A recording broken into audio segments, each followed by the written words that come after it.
Five Nights at Freddy's Into the Pit is the most recent installment in the ever-growing Fnaf series.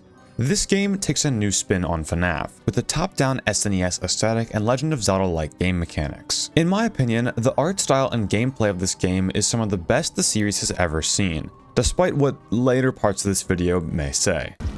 No! Ah! Fuck! Fuck! Fuck! Fuck! Fuck! Fuck! No! Fuck!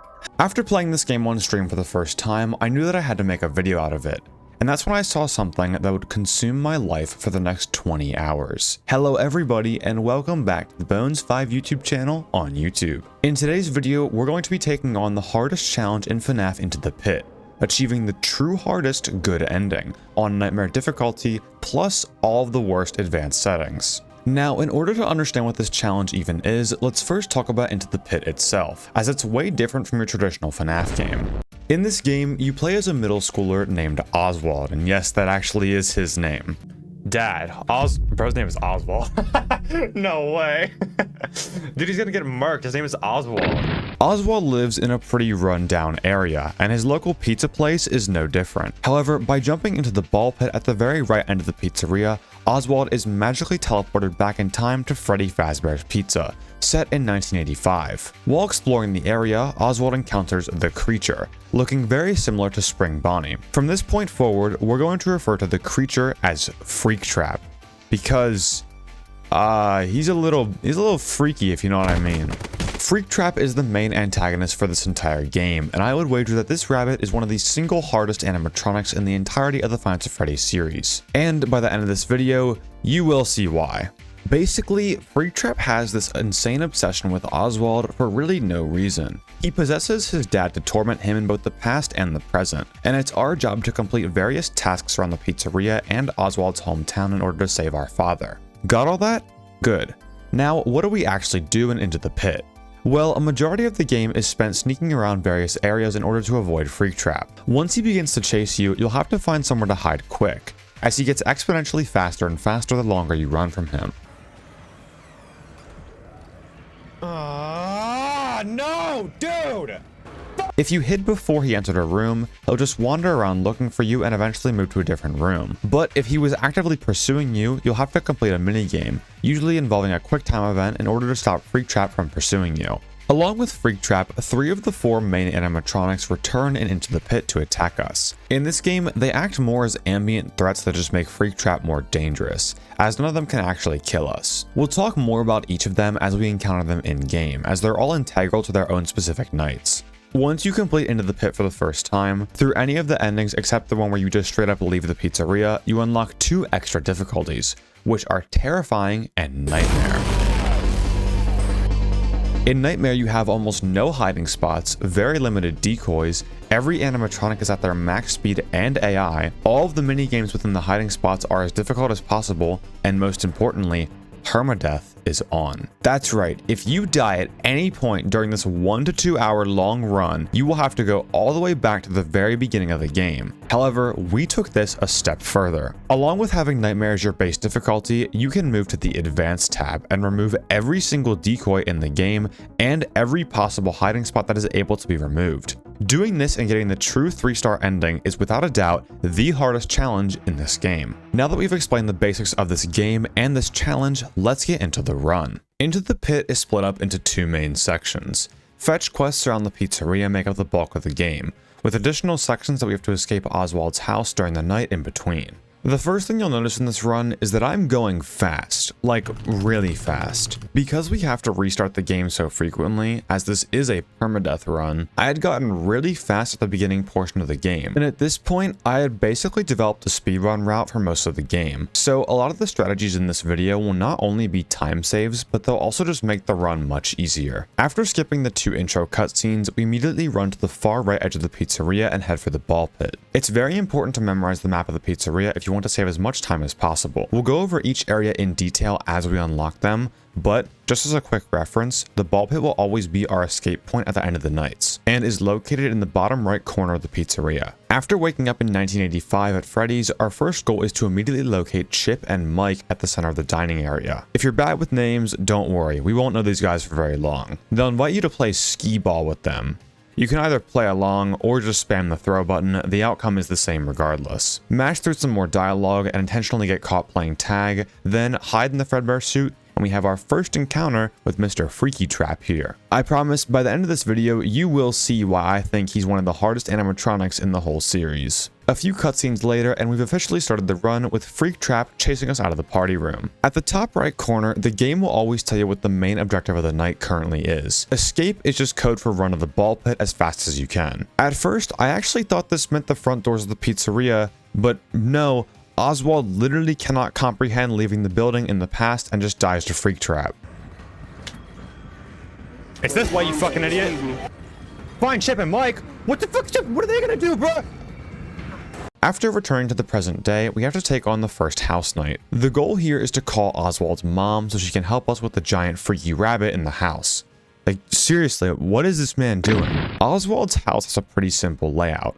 We have a 2x2 grid with some extensions on either corner. Before doing anything, head to the basement on the very right of the house in order to pick up the weight resistance mechanism and the rope, both items that will be relevant later. Now, you'll have to look at Freak Trap through the door on the bed to trigger Oswald to want to pick up the phone to distract him. There's a lot of these moments in the game where you know that you can progress or see an item that's necessary to the story, but you won't be able to pick it up or use it until you hit some invisible trigger. And this is where we run into our first problem. Remember that we don't have any distractions in this house, as we turn them all off in the advanced difficulty settings. So I needed to find a way to somehow make noise without any noisemakers. So how can we do this? Well, let me introduce you to the first big tech of the run, force tripping.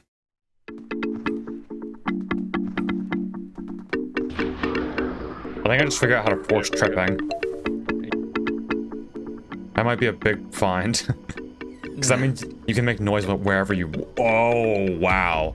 If I can make noise whenever I want, dude. If you look at the HUD of this game, you'll see that on the bottom right corner, there are two segmented bars. These bars are your noise level. Normally, walking around or running doesn't generate too much noise, but getting spotted by Chica or using a distraction will get you an instant red bar. Once you have a red bar, your screen will begin to flash with a red border and you'll hear this sound cue.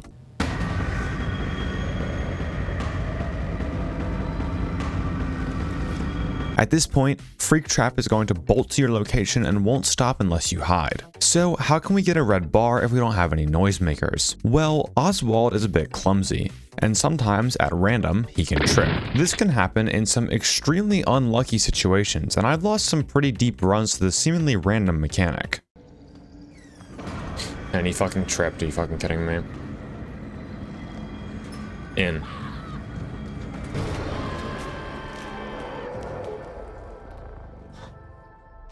What the is that? Oh my god! Oh.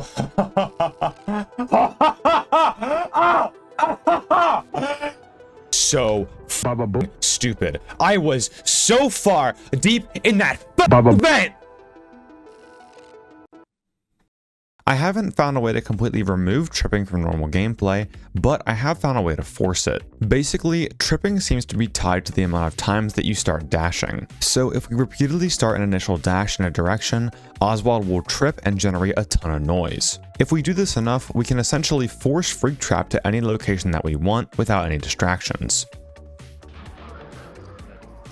It's cumulative. We just figured it out. We use force tripping for the first time here to get him out of the parents' room and get the phone. Luckily, we do still have a hiding spot in the house, one that isn't able to be turned off, and that's Oswald's bed. So we hide under here in order to avoid Freak Trap after force tripping to lure him here. While we deal with this quick time sequence, I do want to make it clear that all of the strategies that I used in this run I was only able to find through playing the game. This game is made in Unity, not Click Team like the other Fnaf games. Unity games are significantly harder to decompile and read the source code, so I won't be backing up any of these strategies with raw source code like usual. Just a ton of playtesting. Also, as of writing this script, the game has only been out for 22 hours, so it would be kind of hard to decompile this early. But if you think that you know any way to improve upon the strategies that are in this video, please let me know in the comments down below. Now we're free to grab the phone and call Oswald's mom.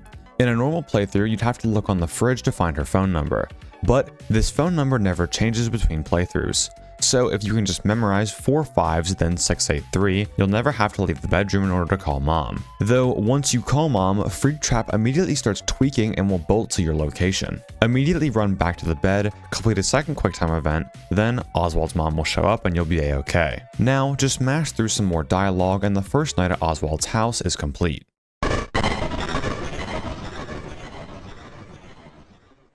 Night 1 in the pizzeria is significantly easier than the other nights, as Freak Trap really isn't present until the ending chase sequence. Throughout every night in the game, you'll save a child from some dangerous situation, then escape through the ball pit. In this case, this dude here done got himself spring-locked, and we need to find a screwdriver to get him out. First, go up and examine the endoskeleton. This is one of those invisible triggers that I mentioned earlier, as Oswald won't know to look for the screwdriver until we look at the endoskeleton. Once you've examined the endoskeleton, head backstage to parts and service. This area contains a bunch of quest-relevant items for later in the story that we can't really mess with for now. All you have to do is run up to the second door in the basement. Because this is the same pizzeria as the one in Oswald's present time, we can get a key from the owner of that shop. So head back to the present and meet up with Jeff. This is Jeff, your average middle-class American worker. You can really see it in the eyes, you know?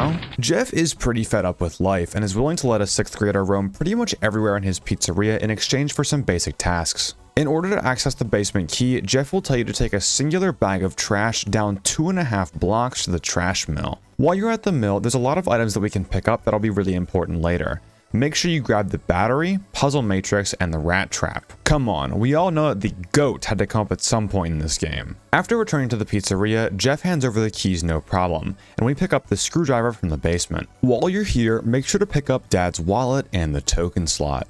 Dad's wallet is one of the 6 collectible items that we'll be grabbing throughout the run in order to unlock the good ending. And the token slot is another piece that we'll use later to fix the arcade machines. The screwdriver that we just picked up is used all throughout the game, and we can use it now to free this child from the endoskeleton. Once the child is free, Freak Trap will show up and you'll have to escape through the ball pit. All of these scripted end-of-night encounters are usually pretty easy, and Freak Trap will usually give you ample time to escape. Once we go back to the house, we'll have to actually go to school the next day. We've got some real world building in here. Now, I don't know where Oswald lives, and I didn't read any of the text to find out, but it seems that kids setting off bombs at recess in middle school is a pretty regular and casual activity. Keep this kid in the back of your mind. This is Jet, and he'll be useful later all the way in night 4. Once we leave school, we get an encounter that ultimately leads nowhere, but hey, it's a nice break from all the Freak Trap stuff. Being brave during impossible situations. I would know a thing about that one. Oswald. See, that's where he lost all of it when he said his name as Oswald. I think it's all fold now. Hey, that was game though, honestly. Now, back at Oswald's house, it's time for night 2.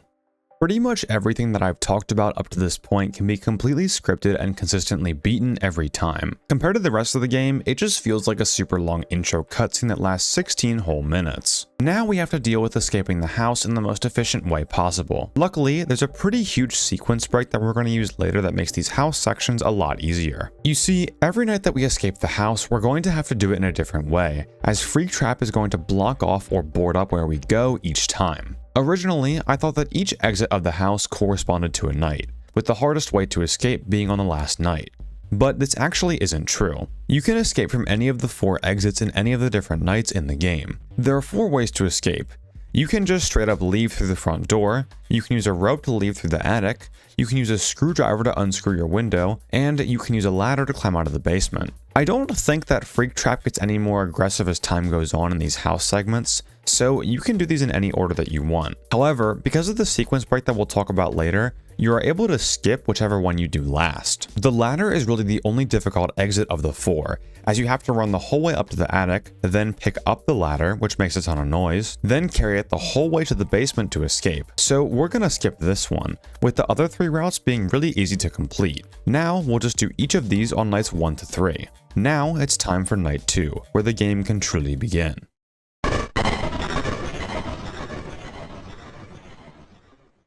In a normal Fnaf game, the nights will usually get harder as time goes on. Well, in Into the Pit, that couldn't be further from the truth.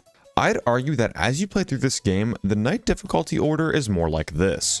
For a long time, I couldn't find a consistent route for night 2 until the winning run of this challenge. Before I went for the true 3-star ending with the worst difficulty, I did a slightly less difficult challenge of the 2-star ending on nightmare mode, and night 2 was by far the biggest choke point in that run. But you know what they say, hard times create smart people, or something like that, I don't really know. Originally, one of the key steps in the route through this night involved hiding under this table, but remember, we turned off every single hiding spot in the advanced settings, so now we're forced to find a different route. Once you enter the pass through the ball pit, the lights are going to shut off right as you're about to go through the door. Run backstage and turn the lights back on. Note that you can buffer inputs to run while you're interacting with objects, ensuring that Oswald starts running on the first possible frame that he can. Now, bolt left and don't stop running for anything. Freak Trap will always come out of the door to the party hall after you turn off the lights. Run past the endoskeleton after it breaks apart, head to the entrance, unscrew the vent, and hop in before Freak Trap has a chance to catch you. Whenever you're not being chased, you'll have to complete a quick time event in order for Freak Trap to not see you.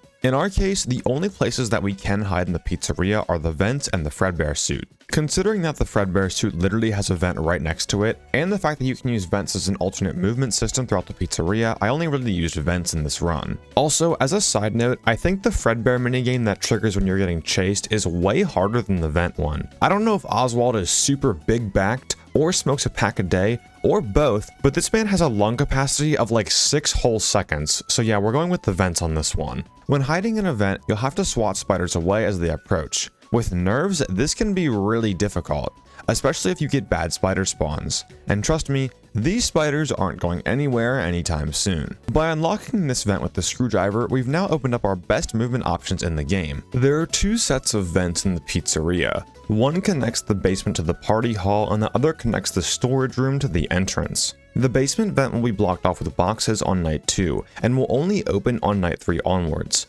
But with this one set of vents, we have enough movement options to take care of most threats. Now head through the entrance vent and down into the party hall to trigger the Chica cutscene. Once this cutscene is triggered, Freak Trap will show up in the party hall at some point. So hide in the vent the moment you regain control of Oswald. I should also mention that at this point in the game, Freak Trap might be able to teleport. Again, I don't have access to source code, so take this with a grain of salt, but Freak Trap seems to teleport when he enters unloaded areas. Here, take a look at this clip. This vent, because that makes that part super easy. Yeah. What? The fuck? Did he just... Oh, hello. Did we just witness him teleport? Oh my god. This area isn't loaded yet, so when he goes through these doors, he just comes out here. Oh, fuck. Really?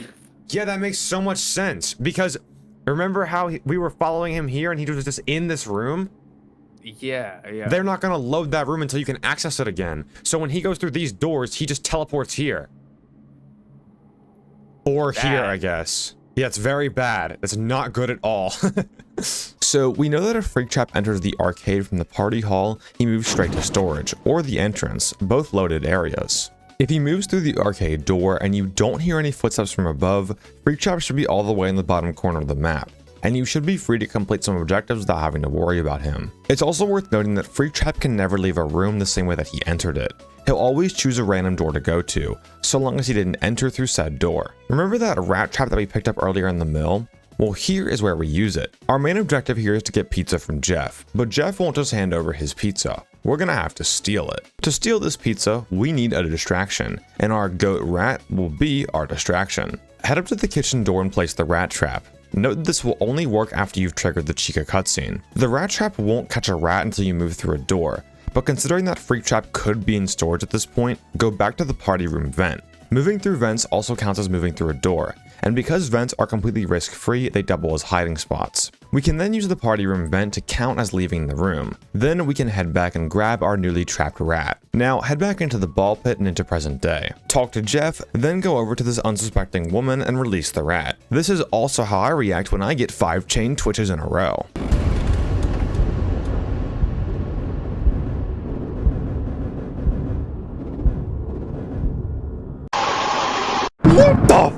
Bro, get a job! Now, with Jeff distracted, we can safely grab a slice of pizza from the kitchen in present day, and use it to lure Chica out in the past. After camping in the vents a bit more, you can finally rescue Mike from the kitchen. Then he'll tell you to run to the entrance. Normally, this could be a huge choke point for the run with Freak Trap, as you're forced to run for a long time without hiding. And Freak Trap, at least on Nightmare mode, seems to get exponentially faster the longer you run from him. Fuck, that's locked, that's locked, that's locked, that's locked. Okay, it's not. Thank God. No, dude! However, because we open the storage vent, you can simply go left and up into storage, then vent to the entrance. The game doesn't expect you to go this way, so you'll have to run forward towards the door to trigger the cutscene. Also, note that this cutscene cannot save you from Freak Trap. If he's aggroed on you, you won't be able to trigger the cutscene and he'll just go straight for you, completely ignoring Mike. Fascinating. Ah, fuck, this is bad. Do I make this?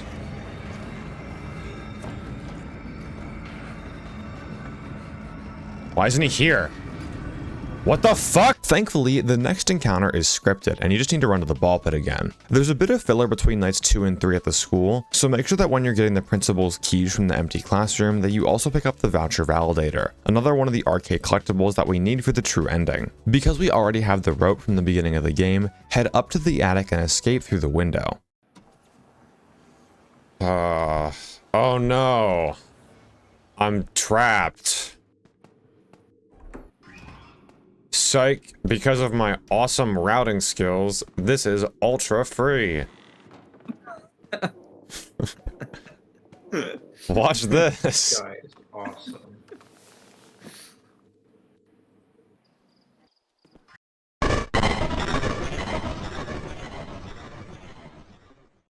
Now it's time for night 3, probably the second hardest night in the game. This night is focused on Bonnie and the arcade like night 2 was for Chica and the kitchen. Because we released Chica last night, she'll now be roaming around the building from this point forward. She works as a walking distraction. Whenever she's near you, she'll immediately reveal your position and Freak Trap will come running. So be wary of where she is and when you want and don't want to activate her. The first task of the night is to get the key to the arcade, and this is where the sticky hand that we picked up in the school comes in. Whatever material this thing was forged with is somehow able to stick onto the vent at the top right of the party hallway and open it, revealing the key to the arcade. Once we get into the arcade, you'll see another cutscene, this time with Bonnie. Now, our new mission is to lure him out of the arcade. Like Chica with the pizza, Bonnie has another item that we can use to get him out, his guitar. Luckily, it's way easier to fix Bonnie's guitar than it is to get Chica's food, because the vent connecting the party room to the basement is now open. With all of the vents open, we can trick Freak Trap pretty easily with force tripping. Just force trip until you have a red meter, camp in a vent and wait, then, once Freak Trap arrives, vent to the other location. This will always ensure that you're as far away from Freak Trap as possible when you're completing objectives. So, head to the basement, then examine the guitar. Oswald will remark that we need to fix it.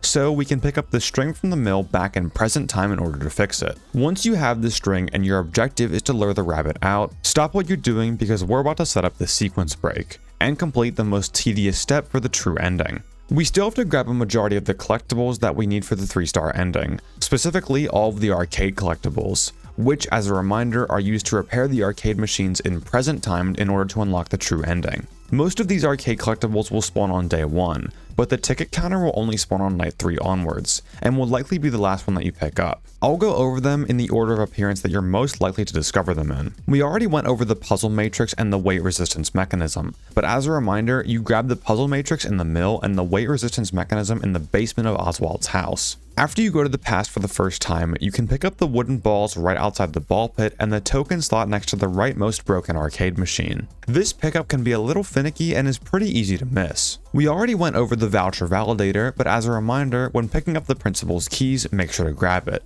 Now wait until night 3 and you'll be able to pick up the ticket counter next to Pirate's Cove. Once you're back in present time on any of the days, head into the party hall to grab both the power supply in the trash can and the control panel directly to the left of it. Then, still in the present time, head up to storage to pick up the electron gun, then head into the arcade to pick up the space age speakers. That was every single arcade collectible, so now interact with the arcade machines and you'll be able to rebuild all of them. Once you rebuild all the arcade machines, we're going to have to make a quick detour to unlock some true ending stuff. In order to activate the secret mini games required to unlock the 3-star ending, we're going to have to complete every single arcade machine after we've repaired them all.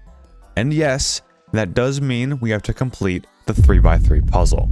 Now, for those of you that weren't around for the stream when I played this game for the first time, this slide puzzle made my brain kill itself. As a kid, I never had any experience with puzzles like these, so I deadass sat here for 17 whole minutes trying to solve this puzzle. I even had to call up one of my homies who was in the chat, Byron, to see if 2 heads would be better than 1. Spoiler alert, we were not.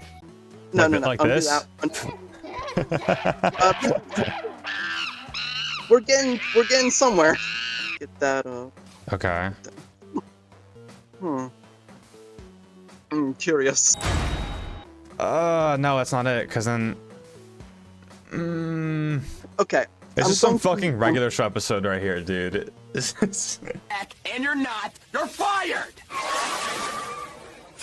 Dude, are you thinking what I'm thinking? Yeah. Okay, I'm gonna be 1,000,000% deadass with you. You don't know? Whenever I do these, I usually just start fucking mashing. Dude, if we Like, mash, and we're gonna fold everything. Oh, bro, we might be cooked, bro. Benson's totally gonna fire us. Yeah. Bottom right? Yeah. Hey! Oh! And yes, I am literally going to spend part of this video talking about how to solve a 3x3 slide puzzle. As with a simple strategy, I went from doing these in 17 minutes to doing them in 20 seconds. First, let's look at the same puzzle, but this time with numbers, as it's a lot easier to understand. First, get the one piece into the top left corner. We aren't going to move this piece at all once it's there. Then get pieces 2 and 3 in the middle and top middle respectively, allowing you to easily slide them both into the top row. With the top row solved, all you have to do is solve any of the columns in the puzzle. I usually prefer to solve the left column, which means getting pieces 7 and 4 into the left and middle respectively. Now complete the left column, and rotate the remaining squares to complete the puzzle. Now just apply the same logic to the numbered pieces with the Freddy puzzle. Move the left ear to the top corner, then treat the right ear and the eyes as 3 and 2, solving the top row.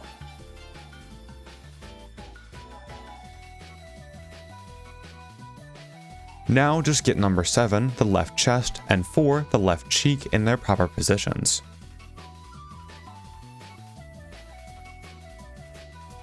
Rotate the last 3 pieces and this puzzle is done, no problem. For any of the minigames that you can win or lose, try to get a win. I'm honestly not sure if this counts for completion or not, but I was just playing it safe. For any of the games that go on infinitely, just die instantly and it'll count for completion. Though there are some other minigames that I do think are worth going over. First, we need to get a secret in the Balloon Boy minigame in order to get to the true ending. Similar to the OG Balloon Boy minigame in the Fnaf 3 Good ending, you'll be able to clip through the wall in this one. Stand on the left middle platform and simply walk through the wall to the left.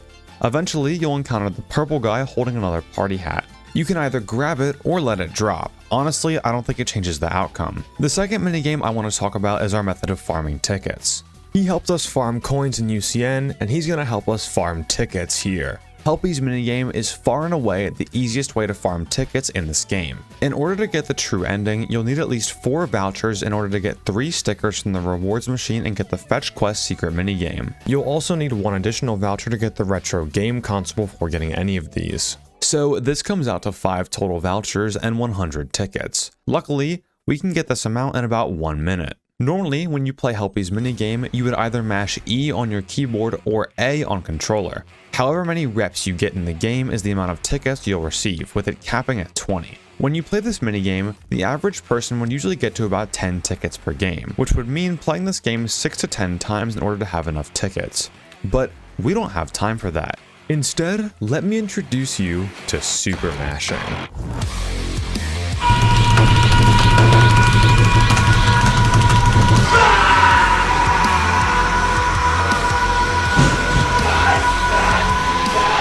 Into the Pit has controller support as well as keyboard support. For most of the run, I play on controller, as personally, I just find it to be more comfortable. However, the game is still constantly reading inputs from the keyboard, so by mashing E on the keyboard with your left hand and A on the controller with your right hand, you can super mash and mash twice as fast. Now, if we combine all of the tickets that we get from previous minigames, we only need to play 4 games with Help B maximum. I've actually been using super mashing this whole run in order to skip through dialogue as fast as possible, but I thought now would be a good time to explain it. Once you finish completing or playing all of the arcade games, start cashing in your vouchers in the present. Wait until Oswald says he's got his 3rd sticker, then head back to the past. This completes all of the setup that we need for the secret arcade minigame. Now you can head to the mill and grab the string for the guitar. Once you have the repaired guitar, you'll need to play it on stage. Don't worry about this making a ton of noise, as long as Freak Trap isn't currently aggroed on you. Starting to play the guitar will instantly despawn him wherever he is. Now, buffer a run right and run straight into the basement to face a scripted attack from Bonnie. After you kick Bonnie's arm, you'll always drop through the vent next to the kitchen door. From my experience, Freak Trap will never be in the arcade at this point in time, so feel free to enter and free Chip from Bonnie's setup. Whenever you get the chance, interact with the ticket voucher in the past. This will trigger the secret fetch quest minigame that we need for the true ending. I'm not an expert on lore, and honestly, I have absolutely no idea what's going on here, but hey, we need it for the completion. This is the end of night 3, and like all the other nights, it'll end with a scripted chase scene. Though, for whatever reason, I encountered a really funny bug 40 minutes deep into this run. Basically, I couldn't run into one of the doors and just kept spamming A to get in, but Oswald just would not enter the door. Not only did the game curse me here, but it also cursed my Premiere Pro, as when I was trying to export the clip to show you guys this bug, I named the clip the same name as the source video and overwrote the file. So you're just gonna have to imagine that I died here to a bug and raged a bunch. Thankfully, this never happened again, but I was always super scared of this scripted chase from this point forward. Now, with night 3 done, we can move on to night 4 and our sequence break.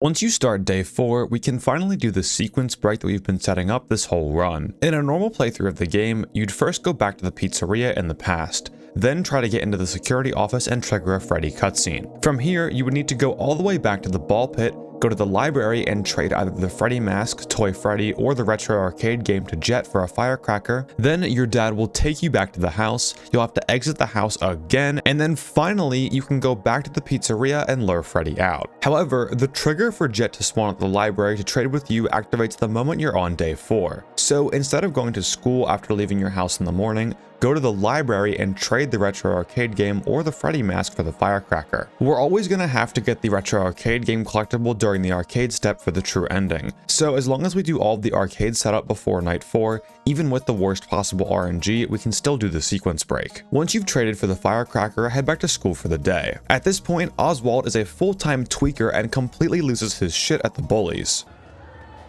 See, now he saw them as these, like, for some reason when they were these stupid ass bullies, he was like, he wasn't gonna do nothing. But suddenly when they're 7-foot tall animatronics, he's like, all right, now it's time to throw. Enough is enough. Now, since we got the firecracker before going to school, Oswald will instantly place the firecracker the first time that he visits Freddy's door, skipping the Freddy cutscene, the night section at Oswald's house, and all of the walking required in between. Once we're here, we now have access to every single one of the daddy collectibles. You've probably found most of these throughout the run, but just as a reminder, make sure you've picked up the wallet in parts and service, the name tag and photo of Oswald in storage, and the family vacation photo in the kitchen. Now just grab the wedding ring in the security office and we've hit pretty much every collectible in the game. You'll have to find the creature on the cameras after talking to the girl. Then the creature will take her and you'll need to distract him. You know what that means. During this distraction sequence, Freak Trap will be completely despawned, so feel free to take care of any collectibles, items, or arcade secrets that you need to. Also, note that you only need to go 2 rooms away and force Trip for it to count as distracting Freak Trap. Now you'll have to head into the kitchen, interact with the freezer, then grab the hammer that was used in Bonnie's little mechanism in order to free the girl. The kitchen is always the scariest room in the building for me, and I've had so many close calls here. At this point, all 3 of the main animatronics are active, with Freddy popping in through doors to scare you, Chica acting as a walking decoy, and Bonnie hiding under tables trying to catch you. In my best run, no joke, I was pinned by these dudes for almost 10 whole minutes, and then disaster struck.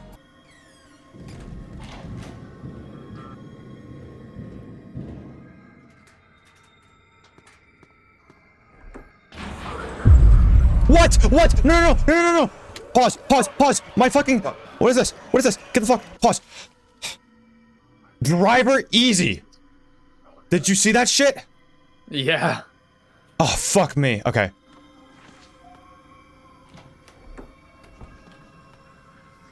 Oh, what the fuck was that? Dude. Everything is fucking against. Dude, holy shit. Fucking driver update, dude. You could not have picked. Even my computer wanted me to lose. Eventually, I finally managed to break open the kitchen door and free the girl, who wasted no time getting the fuck out of the pizzeria. On my own escape of the pizzeria, I got bad trip RNG again. I had literally everything against me on this night, but somehow I managed to escape, fractions of a second away from death. Ah! Because he fucking tripped. Holy shit. Dude, oh my god, why does he keep tripping so much? Is it because I force him to trip that he trips? Yeah, bro thinks that's a good thing now.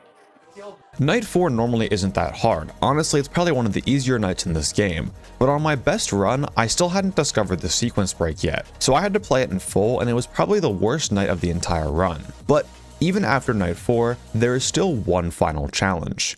One final challenge that I haven't mentioned yet in this entire run. And that is the ending chase.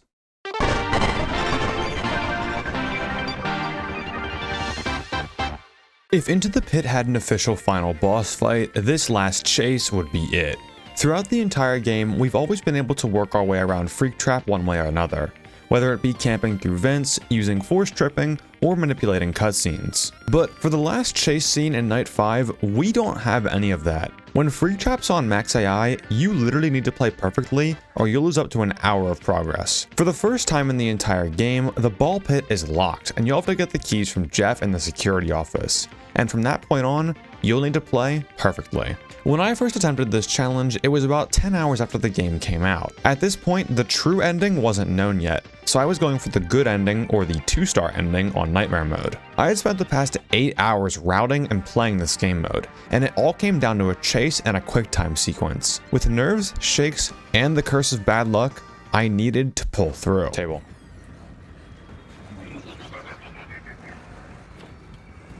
Table. Table. Table. Table.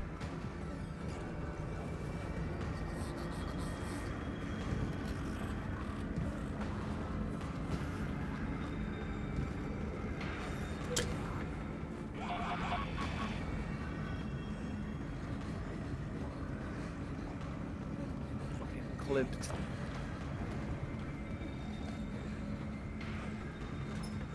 Get in!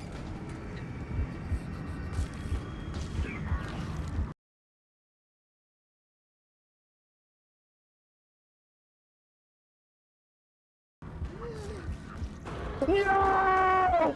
Ah! Fuck! Fuck! Fuck! Fuck! Fuck! Fuck! No! Fuck! No! No! No! No! No! No! No! No! No! Oh, dude! Dude! No! No! No! No! That was literally the last point in the entire run that I could have failed.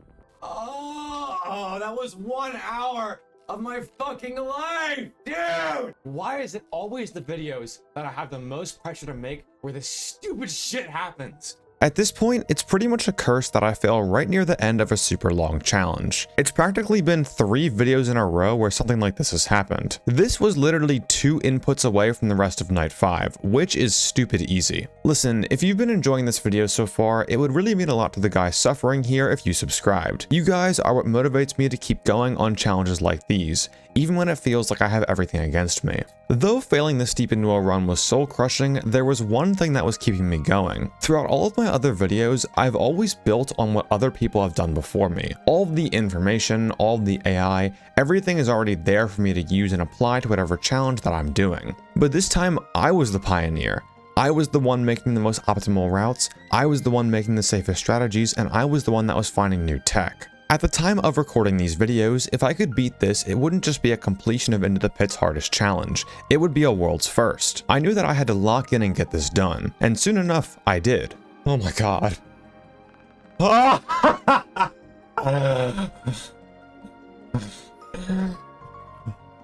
I came back and got the good ending on Nightmare Mode, a world's first. But when I woke up the next day and found that a new ending had been discovered and that there was a way to make the difficulty even harder, I knew that I had to finish this one too, and be the official verifier and world record holder for the hardest challenge in Fnaf Into the Pit. You see, for the final chase sequence on Nightmare Mode normally, you'd be able to hide under the table to stun Freak Trap with your flashlight. Then you run to the furthest left vent and do the last QuickTime sequence that we love oh so very much. But remember, for our challenge, we've disabled every hiding spot aside from the 2 vents and the Fredbear suit, meaning the closest vent is 3 rooms away. To get to this vent without getting caught, you're gonna have to play as perfect as possible.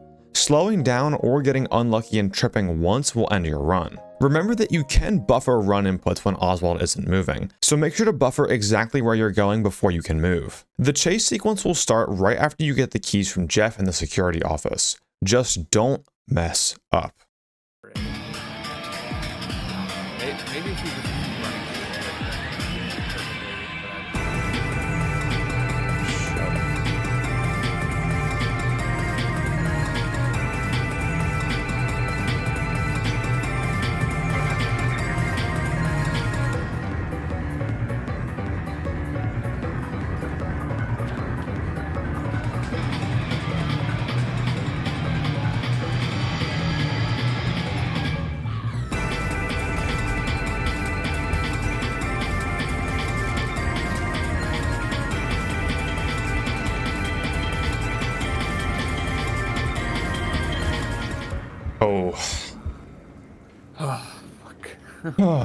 Co. Congratulations, you have completed the last difficult part of the game. But we're still gonna have to clean up a few secrets in order to finish with the true ending and get those 3 beautiful stars. Once you've successfully evaded Freak Trap, use the party hall vent to get to parts and service and pick up the party room keycard. Make sure that you've gotten the secret minigame at the arcade done at this point, as you won't be able to use the voucher once you unlock the party room. Now unlock the party room and talk to the girl inside. Once she finishes her dialogue, do not go in the vent yet. One last collectible will spawn under your feet, a strange photo of 2 dark men. Here we finally see where Freak Trap has been keeping Oswald's dad. Once you've untied him, you'll have to hide in the vent. Then Freak Trap will enter and take Oswald's dad. Instead of chasing after Freak Trap, immediately fold and head back through the vent. At this point, there are no longer any threats in the pizzeria, and we can take care of the last 2 secret minigames without being in any danger. First, dial Mom's phone number, which should now be in the contact list. This will trigger the secret Eleanor minigame. Now, for the biggest time waster in video game history, go up to the gumball machine and interact with it 100 times. No joke, this is literally how you unlock the last secret minigame. Once that minigame is done, we finally completed all of the criteria for the ending cutscene. After all of the beef that we've had with Freak Trap, it's finally time to humble this dude.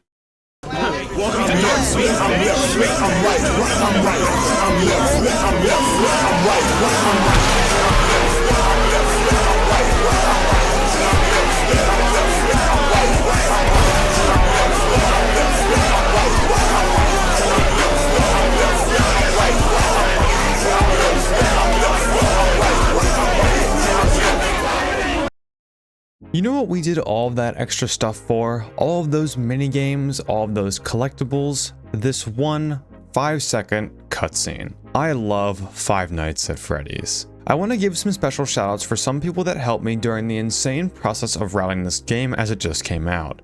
First, my best friend Michael, who was with me for every single completion that I did and helped me route this game. Second, the homie Byron, who came in mid-stream to help me with the true max mode of this game. And lastly, the homie Shooter EX, who let me know how to perform the Night 4 sequence break without the Freddy mask. As for the difficulty of this challenge, I would place it about equal with 50/20 no death coin. The amount of learning required in order to complete this challenge at any reasonable pace is insane, but as time goes on and better strategies are developed, I think this challenge will get way easier. I'm already set on streaming speedrun attempts for the 3-star Nightmare mode, so make sure to tune in for those and the Super Mario Galaxy 2 stream that I promise I will do soon. With that said, thank you all so much for watching this video. It would mean the world to me if you could like, comment, and subscribe.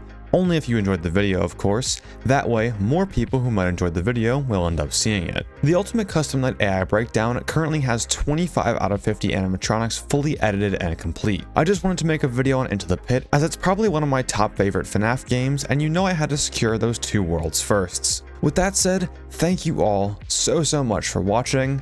Peace.